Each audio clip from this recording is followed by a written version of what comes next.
kasih ya. Baik, sebelum kita mulai pembelajaran hari ini, Ibu ada beberapa pertanyaan yang sudah disediakan yang seperti yang ada di tampilan di depan. Ini menyangkut materi kita hari ini, yaitu tentang cerpen. Ada pertanyaan yang pertama di sini dari kalian. Kira-kira siapakah kalian pernah membaca cerpen? Oke, silakan. Saya beri waktu yang pertama untuk Fiona. Silakan. Cerpen apa yang pernah Anda baca, Fiona? Tentang penulis tua. Oke. Penulis dari cerpen tersebut adalah Haryo Pamungkas. Oke. Kemudian siapa penulisnya tadi? Haryo Pamungkas. Oke. Kemudian apa yang menarik dari cerpen tersebut? Yang menarik dari cerpen tersebut adalah cerita ini mengangkat tema kehidupan sehingga cocok untuk dibaca oleh berbagai kalangan, apalagi generasi muda sekarang ini. Bahasa yang digunakan penulis juga sederhana sehingga mudah dipahami oleh pembacanya. Oke, bagus. Terima kasih, Fiona. Yang berikutnya saya beri kesempatan untuk Jihan. Silakan. Apakah kalian pernah baca cerpen? Sudah ya. Kemudian yang berikutnya apa judul cerpen yang Jihan baca? Silakan. 3 tetes air mata. Oke, siapakah penulisnya? Penulisnya itu. Oh, penulisnya lupa. Oke, tidak apa-apa. Kira-kira apa yang menarik dari cerpen yang Anda baca? Di cerpen tersebut menceritakan seorang guru yang dari umur 6 tahun yang hanya mengeluarkan 3 tetes air mata saat menangis, dan juga cerita tersebut mengangkat bagaimana siswa-siswi menghargai jasa para pahlawan. Oke, baik, bagus. Kemudian yang berikut dia. Oke, kira-kira judulnya apa? Anak rajin dan pengetahuan. Oke, kira-kira penulis cerpennya siapa di sini? Glory Gracia Krisnanda. Oke, kira-kira dia menceritakan tentang apa? Dia mengangkat cerita pengetahuan dari seorang anak namanya Buta Wanita, dan meskipun dia berkata, tapi dia tetap mencari ilmu. Nah, dia ini dibantu oleh pohon pengetahuan sehingga dia pun belajar, dia bisa menjadi seorang muda. Dan dia pun pergi ke desa-desa untuk mengajar. Nah, sampai di desa tersebut dia pun diuji oleh pejabat muda. Nah, akhirnya pejabat muda itu kesal, tapi dengan beranian Maulud dia tetap belajar, dan hingga akhirnya dia pun diangkat menjadi raja. Oke, luar biasa, bagus. Terima kasih ya untuk ini. Baik, dan saya berharap untuk teman-teman yang lain juga, tolongnya tidak boleh malas untuk baca cerpen. Oke, baik. Sebelum kita mulai materi, Ibu akan menayangkan sebuah video di sini. Dalam hal ini adalah video tentang pembacaan cerpen. Video ini, judul cerpen ini adalah judulnya Arti Kejujuran. Saya beri kesempatan kepada anak-anak semua untuk menyimak video ini. Silakan. Cerpen Arti Kejujuran. Waktu itu, saat aku masih duduk di bangku SMP, aku mengerti tentang apa itu kejujuran. Pilihan untuk berbohong dan jujur. Hal itu yang aku hadapi saat aku menghadapi ujian sekolah. Saat ujian, teman sekelasku banyak yang menyontek dengan berbagai cara. Ada yang membawa catatan kecil hingga menyembunyikan buku di bawah meja. Zul, mau menyontek gak? Gue bawa sontekan nih, bisik Fadil di sebelahku saat ujian berlangsung. Wih, boleh juga, ucapku dengan mengambil kertas darinya. Pada saat itu, aku masih belum percaya bahwa dari sebuah kejujuran. Aku akan menyontek jika menghadapi ujian matematika, fisika, hingga kimia, karena aku kurang begitu suka dengan angka. Hingga akhirnya pengumuman kenaikan kelas pun tiba. Aku dan teman-temanku begitu tegang saat menunggu nilai rapor yang akan diberikan. Setelah aku terima rapor dari wali kelas, lalu wali kelasku mengatakan bahwa aku naik kelas. Namun, saat aku membuka rapor itu, aku melihat nilai pelajaran matematika, fisika, serta kimia mendapat nilai yang kurang memuaskan, bahkan kurang dari rata-rata. Saat itu aku bernostalgia di saat aku ujian dan menyontek di salah satu pelajaran tersebut. Kemudian hasilnya mendapat nilai buruk. Sedangkan mata pelajaran yang lain yang aku kerjakan dengan kemampuanku meraih hasil yang baik. Lalu hal tersebut aku terapkan untuk menghadapi ujian di kelas berikutnya. ketika ujian nanti, diriku niatkan untuk berusaha jujur dalam mengerjakan soal yang diberikan, sesulit apapun. Kali ini, materi yang telah kupelajari dan yang diajarkan guruku di kelas, semuanya keluar. Tanganku menuliskan jawaban di LJK dengan tenang, tanpa suatu keraguan. Hingga akhirnya pelaksanaan ujian pun selesai. Kini hanya tinggal menunggu hasilnya. Hari pembagian rapor pun tiba. Aku kembali tegang dengan hasil yang akan aku dapat nanti. Kemudian ibu wali kelas membacakan satu persatu para siswa yang meraih peringkat 5 besar paralel hingga tempat pembacaan siswa yang meraih peringkat pertama. Siswa yang meraih peringkat pertama adalah, ucap ibu wali kelas. Semua siswa begitu tegang menunggu kelanjutan ucapan dari ibu wali kelas tersebut. Zulfikar Al-Husain, ucapnya sambil mengarahkan matanya padaku. Diiringi bahagia dan haru atas kerja kerasku belajar selama ini tidak sia-sia. Kemudian semua telah memberi selamat padaku. Lalu ibu wali kelas mengatakan padaku bahwa peraih peringkat pertama akan mendapat beasiswa sekolah di SMA. Diriku begitu senang mendengarnya. Anggapanku tentang kejujuran itu memang benar. Kalau jujur itu membawa bahagia, walau awalnya itu sulit. Oke, kita sudah sama-sama menyimak video tersebut. Video dengan judul apa tadi? Arti pelajaran. Oke, di depan sudah disediakan ada 4 pertanyaan. Pertanyaan yang pertama, setelah kalian menyimak video tadi, kira-kira apa yang diceritakan dalam video tersebut? Oke, Jihan, silakan. Kejujuran dan kejujuran yang membawa kebahagiaan. Oke, kejujuran yang membawa kebahagiaan. Oke, bagus. Coba yang lain lagi, silakan. Siapa saja tokoh yang ada dalam cerpen tersebut? Silakan. Tokoh yang pertama, tokoh siapa saja? Aku atau Jun, Oke, tokoh aku atau Jul. Kemudian tokoh yang kedua, tokoh apa lagi? Fadil, Tokoh Fadil, oke. Teman dari si tokoh Jul, oke. Yang berikutnya siapa lagi? teman-teman, Teman-teman. Kemudian siapa lagi? dan wali kelas. Dan wali kelas. Oke, yang berikutnya. Coba yang lain, silakan bantu menjawab yang lain, silakan. Yang ketiga, bagaimana jalan cerita disajikan dalam video tersebut? Kira-kira dia punya jalan cerita seperti apa? Oke, bagus. Elis, silakan. Mengisahkan tentang si tokoh aku atau Jul yang terpengaruh oleh temannya yang bernama Fadil dengan menyontek pada saat ujian. Tapi akibat perbuatan tersebut, Jul mendapat nilai rendah. Akhirnya Jul bertekad akan mengerjakan semua soal ujian dengan baik tanpa menyontek. Alhasil dia pun mendapat rendah. Oke, bagus. Luar biasa. Silakan. Untuk pertanyaan yang keempat, adakah pesan yang bisa diambil dari cerpen ini? Oke, silakan yang lain. Silakan, Bestari. Oke, silakan. Ketika kita melakukan hal yang buruk seperti menyontek, kita pasti akan mendapatkan buah yang buruk. Tapi sebaliknya, ketika kita melakukan hal yang baik atau kejujuran, kita pasti akan memetik buah yang baik. Oke, bagus. Luar biasa. Silakan, mungkin ada pesan lain yang bisa kamu katakan. Vidya, silakan. Selalu berbuat jujur karena ketika berbuat kita berbuat jujur akan selalu. Oke, kita harus selalu berbuat jujur. Dan jujurnya saja tadi arti kejujuran. Mungkin ada lagi? Tidak ada lagi. Oke, baik. Kita sudah sama-sama menyimak video tersebut. Nah, sekarang kita masuk ke dalam materi. Sebelum kita diskusi, kita coba masuk dalam materi. Oke, baik. Lihat di depan di situ. Capaian pembelajaran dengan tujuan pembelajaran. Capaian pembelajaran yang ingin kita capai dalam pembelajaran ini yaitu peserta didik mampu menganalisis dan memaknai informasi berupa gagasan, perasaan, pandangan, arahan atau pesan yang tepat dari berbagai jenis teks. Dalam hal ini adalah non-fiksi dan fiksi. Yang kita pilih di sini adalah teks fiksi, ya. Kemudian yang berikutnya audio visual dan aural dalam bentuk monolog, dialog dan gelar bicara. Ini capaian pembelajaran yang ingin kita capai.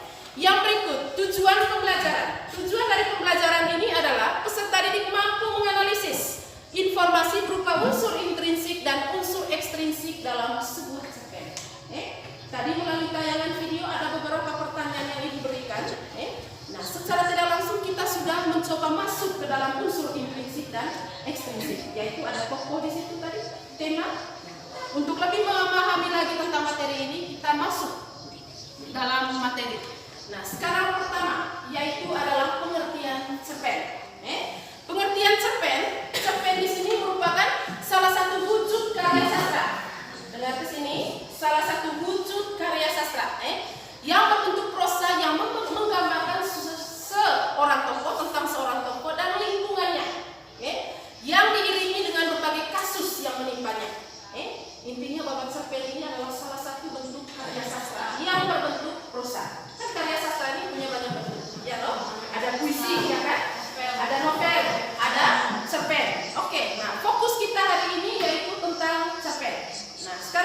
Itu pertama, pengertian dari cerpen. Sekarang kita masuk ke ciri-ciri dari cerpen. Ciri dari cerpen yang pertama, silakan satu orang baca, silakan. Saya dulu, yang laki-laki dulu, silakan. Oke, Cuan, silakan. Ciri yang pertama. Tulisannya pendek, padat, dan jelas. Oke, tulisannya pendek, padat, dan jelas. Jangan terlalu panjang. Kalau terlalu panjang namanya cepat lagi. Nah, untuk jumlah katanya yang kedua, silakan. Ciri yang kedua. Oke, Widya.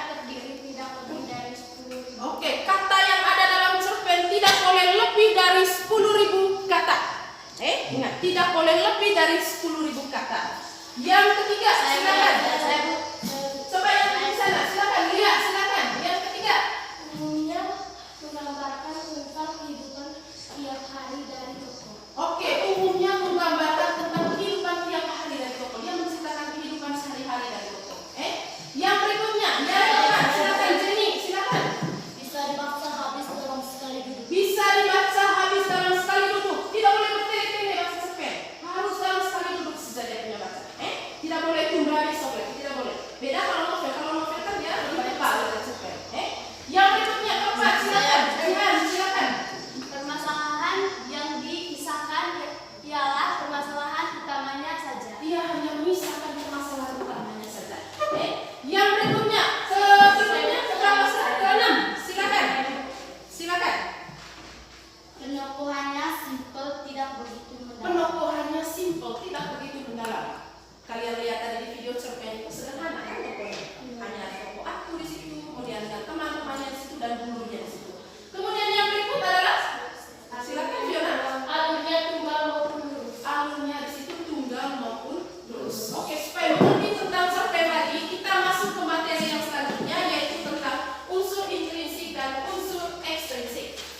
Oke, yang pertama ada unsur intrinsik, yang kedua adalah unsur ekstrinsik. Dilihat dari katanya, ada intrinsik dengan ekstrinsik. In berarti apa? Dalam. Kalau X berarti luar. Silakan satu orang, silakan bantu jelaskan unsur intrinsik dan ekstrinsik. Kira-kira apa bedanya? Oke, ketua kelas, silakan.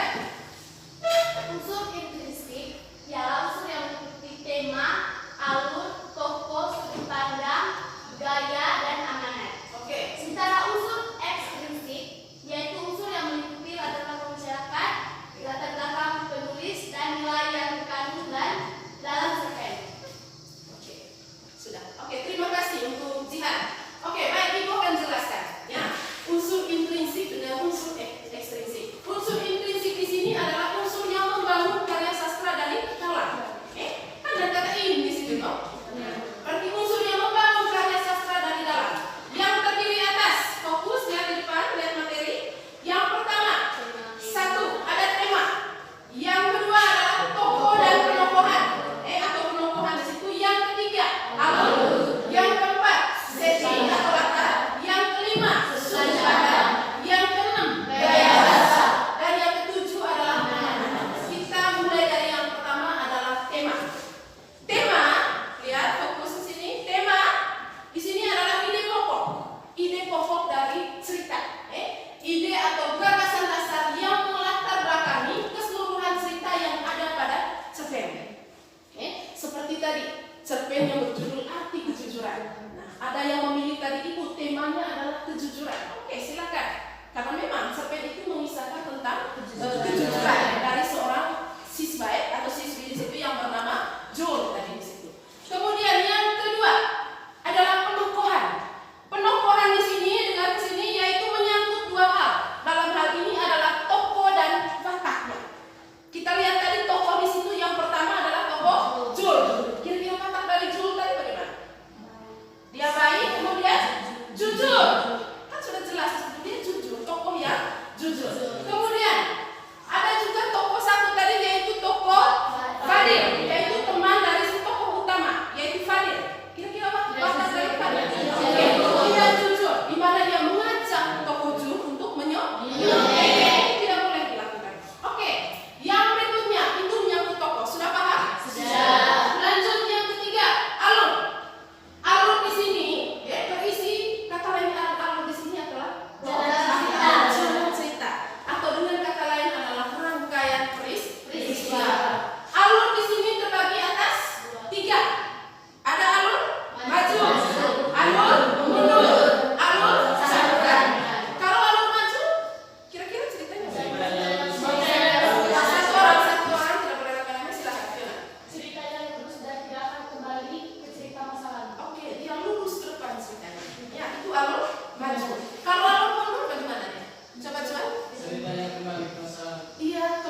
katanya apakah dia mengambil unsur serapan dari bahasa asing. Nah, misalnya majas di cerpen yang akan kalian baca, misalnya ada majas. Majas yang pertama, misalnya ada majas personifikasi, yaitu benda mati dia seolah-olah hidup. Benda mati tetapi seolah-olah dia seperti manusia, hidup seperti manusia. Ada juga majas apa yang lain? Hiperbola, yaitu majas yang melebih-lebihkan sesuatu keadaan. Oke, baik, itu untuk gaya bahasa. Kita masuk poin yang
disebutkan hanya ada 2.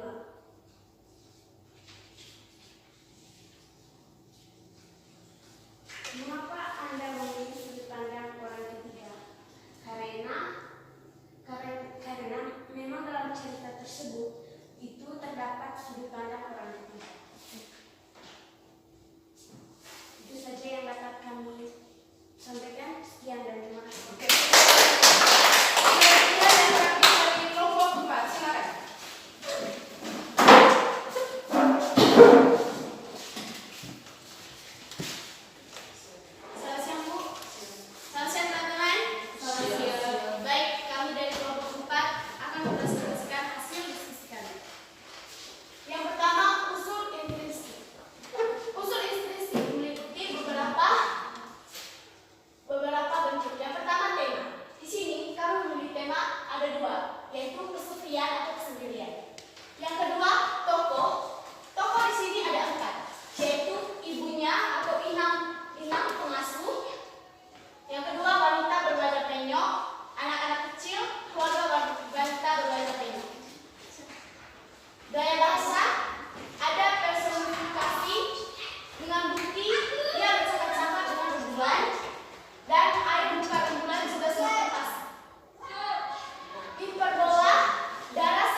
lihat. Lihat. Apa yang Anda ambil hari ini? Oke, bisa mengidentifikasi unsur intrinsik dan ekstrinsik cerpen. Oke, Ibu ambil kesimpulan apa manfaat dari materi kita hari ini, yaitu kita dapat menganalisis unsur intrinsik dan ekstrinsik dari cerpen. Untuk unsur intrinsiknya mulai dari tema, penokohan, kemudian alur, latar, sudut pandang, dan gaya bahasa.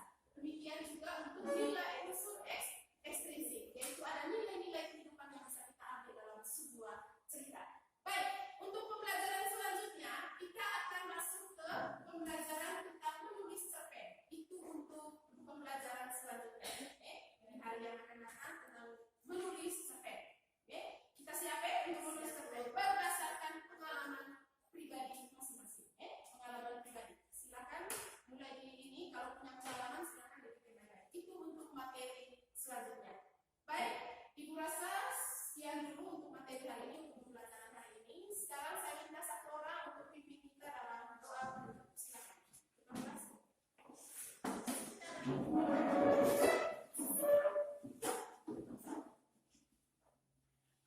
Ibu serta teman-teman mari kita dalam nama Bapa, puji dan syukur Tuhan kami aturkan kepadamu. Cintamu tiada batas Engkau berikan kepada kami hari ini. Tuhan, kini kegiatan pembelajaran kami telah selesai dan kami akan pulang ke rumah kami masing-masing Tuhan. Kami mohon hiduplah kami di perjalanan agar kami boleh tiba di rumah kami